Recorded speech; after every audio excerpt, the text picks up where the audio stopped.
is our series of interviews where every week I interview an expert in schools marketing or schools admissions. This week I'm really lucky to have Ellena White with us, Director of Marketing and Communications at Magdalen College School in Oxford. Hi Ellena. Hello, thank you for having me. Thank you for being here and joining us for a chat this morning. We're really appreciative. I know a lot of our subscribers will be really interested in hearing about the history of your school and how you use that in your marketing and communications processes. And that's absolutely what we're all about here at the Friday Club. So just before we do get started then, your role is Director of Marketing and Communications at Magdalen College School. Can you tell us a bit more about yourself, that role in the school? Yeah, absolutely. So I'm Ellena and I've worked at Magdalen for just over 2 years. MCS is an independent school in the heart of Oxford. So we're right in the city centre, on the river, amazing location, hugely interesting historic school. There's lots going on and it's such a brilliant place to work. So I feel very fortunate to be in this role. Wonderful. And it is a beautiful school. And I know that you've got a lot of history, particularly around your brand at MCS Oxford. I know that you're over 500 years old as a school. Can you tell us a bit more about that, please? Yeah, so the school dates back to 1480, which makes it, I think, 541 years old, which is quite a daunting prospect when it comes to marketing such a kind of steadfast and historic brand. But it's also really exciting. I think the key thing to bear in mind is to sort of not be too afraid of that historic status and to really, try and move with the times. It can be difficult when you've got such the weight of that kind of history behind you. But it's never really an excuse not to try new things and kind of adapt your marketing. I've recently rebranded as part of my first couple of years here. So we've got a slightly new look and feel to our print and online materials. And it's gone down pretty well considering, that we haven't really changed our look and feel for a very long time. Wonderful. So why did that rebrand come about, Ellena? So when I joined, I was keen to kind of shake things up a little bit. I mean, as you do in a new role. So previously, a lot of our branding was, obviously our brand colours are kind of a dark red, and all of our materials were quite dark, quite austere. They weren't, to me, very friendly, and they didn't really share a lot of the personality of the school. So we worked with a rebranding agency and we really looked at how to kind of freshen up the brand. And what we were left with was a really beautiful suite of materials. I'm very pleased with them, but they're much more pared back in style. They're lighter, brighter, image-led. And I think they actually say a lot more about us as an institution than the previous set did. So if anyone's thinking of doing a rebrand and is frightened of how to broach that with your senior team, I would really say go for it. But it's a long process, and it's quite time intensive. Yeah, can you tell us a bit more about what goes into a school rebrand? Absolutely.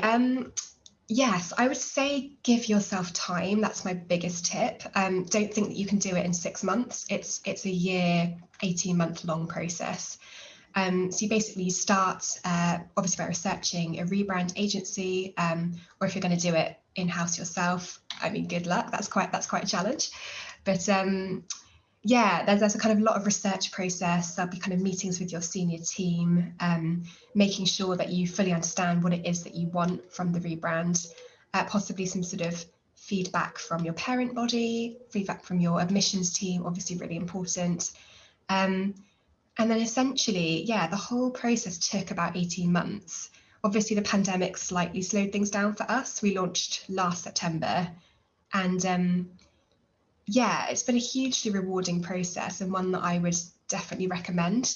But I think patience is very key, and slowly kind of looking at what it is you want to do and kind of having that end vision in mind.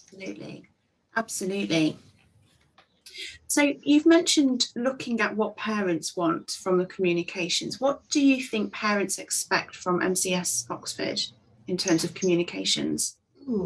Yeah, I think what parents want is clear, concise communication at all points. So one of the things I've really tried to do is break down kind of lengthy, difficult documents. For example, we have a sort of bursaries and financial support policy, which was about 8 pages of text, and I've turned that into a lovely booklet, which is kind of much more visual. It has infographics. It breaks down the process in a much clearer way.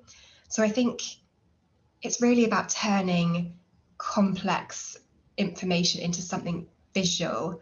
And I think that's what parents want. Everyone's busy and they want something they can quickly flick through and be like, oh, turn to page 6 for the answer to this question. I love an FAQs page. I find that really, really helpful, both in print and online. So that's something I've really tried to do to kind of ease parents being able to get that information quickly. Now that we're living in this age of instantaneous information, everything on demand, we do have to make it available as easy as possible for all of our parents. So that sounds really, really exciting and really innovative. I know that you've done lots of work in your time at MCS Oxford, and you've given me a couple of examples of some of the innovations that you're particularly proud of in your time so far. Do you want to talk about some of the innovations that you think really stand out for you? Yeah, happy to. We introduced a new website about 2 years ago, and I am hugely, hugely proud of it. So essentially our website before was, as again, like our print materials, very text-based. It was very kind of austere, a little bit unfriendly in my opinion. And the new website is light, it's bright, it's fresh. It's also much more user-friendly. So the layout is completely changed. And we've gone for an online admissions form. So rather than filling out a sort of 20-page PDF document that you then have to scan back, they now have a kind of online form, and then we take our registration payments at the end. And it's completely changed the way that we register prospective families for the better. We've had such positive feedback on that. So again, if anyone's thinking of shaking up their website, go for it 100%. So one thing that I'm really interested in, Ellena, is how you would go about communicating the rich history and culture you've got at MCS Oxford, but communicating that in a fresh and modern way for parents in 2021. Yeah, definitely. I think it's a difficult line to tread at times, but it can definitely be done. So one of the ways I like to kind of really celebrate and embrace our history is through social media. So we often do throwbacks, we look at things from the archive, we try and really, celebrate that kind of history and rich background that we have being a historic school, but in a modern way. And I think you can definitely marry the two together. I mean, obviously that can be complex sometimes, but I think you can certainly, especially through the website and through social media, celebrate your history and make sure that everybody knows about it. And some of the archives look absolutely brilliant. I've seen a few myself. How do you think that goes down with prospective parents? I think they love it. I think when you're kind of buying into an institution, you want to know that we're half a millennium old, which is just, it blows my mind still. We've had some really notable kind of alumni through our history, and we have a sort of archive room, and it's lovely to take parents in there and look at these sort of artifacts from the 16th and 17th century. I think it really does adds another dimension to school life that I think the pupils also really appreciate. We have an archive club, and they love getting hands-on and getting involved in our history. Yeah, and I guess, as a student, you feel that you're part of a new history. You're creating, history for future generations that will be in the school. So that must be really exciting. Yeah. How have you adapted to many of the modern things that we've all had to embrace in the last couple of years, things like online open events? Yeah, so I'm not going to lie, I was a little bit nervous at the start of the pandemic about how quickly we could adapt, but my colleagues have just been fantastic at kind of very quickly pivoting to this new way of working. So we put all of our open events online. We do them via Teams, and we find that works really well for us. I think it was a steep learning curve. I remember sort of last March, April time, that was the very beginning of the pandemic, and we were sort of going into our busy open day season. And it was a scary time. We took some time to research and find find some platforms that work for us. But I'm so pleased actually with how it's gone, and I think we'll continue online open events for a very long time, like well after COVID is over, whenever that may be. There's so much value to them. Yeah, we're hearing that from a lot of schools, and I think originally we were all kind of thinking we can't wait to get back face to face, but I do think there's value in both virtual and face to face events. So definitely. Yeah. So you've talked a little bit about your work on the bursaries offering, and I think that will really resonate with a lot of people who might listen to this interview. Could we perhaps touch on that again and go into some detail about what you did and what you wanted to get out of redesigning that bursaries offering? Absolutely, yeah. So essentially our bursaries offering has always been there. You know, we're a direct grant school, and we have a long history of taking in pupils that, no matter what their background, you know, whether they could afford it or whether they couldn't. And it was something that I felt that we just didn't talk about enough. We were almost a bit kind of modest about it. And I've really tried to bring the bursaries program that we offer to front and center on our website. So before it was quite tucked away, like quite kind of hidden. And now I've brought it to the homepage. I've launched a PPC campaign to really make sure that families in the local area are finding out about the kinds of financial support available, because there's a lot of confusion about what a bursary is and also how it differs from a scholarship. They are two separate things, but a lot of families don't realise that, and they don't realise the level of financial support available. So for us, we offer up to 100% bursaries, plus things like school lunches and trips, and that's completely life-changing.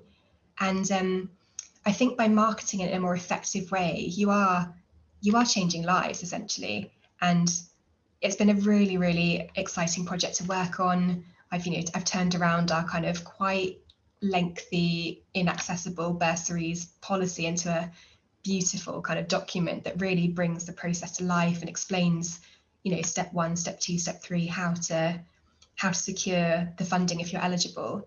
And I'm really hoping over the next year or two we'll start to see sort of numbers increasing on people applying for that funding. And you can clearly hear how passionate you are about making that available to people in your local community. I just think that's fantastic. Mm. There will be schools watching this in the UK and certainly internationally who might have a similar challenge and might be looking for some inspiration on how they can make parts of their school more accessible to the local community. Do you have any advice for them, Ellena? I would say sort of go back through your website and look with a kind of outsiders or with a kind of critical eye and be like, if I was a busy parent, would I be able to find this information? And do I find this easy to digest?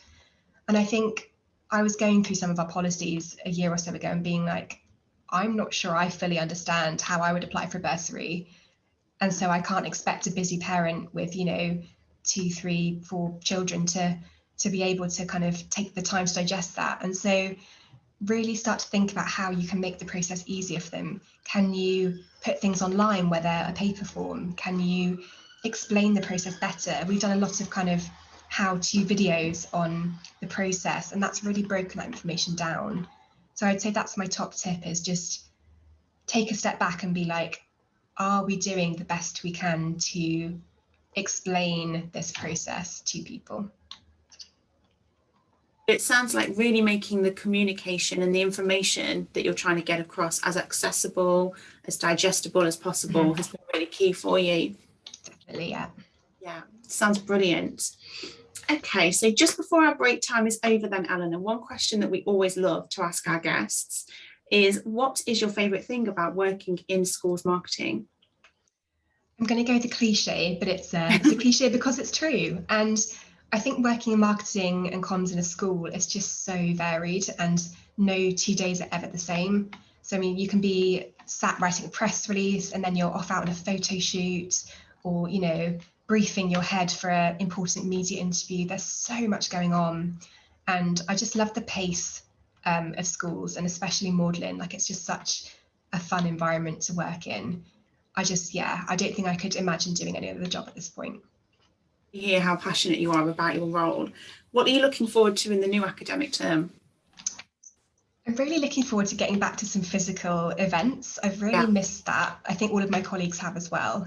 So we're obviously doing a bit of a kind of blended approach with some online still and some in person.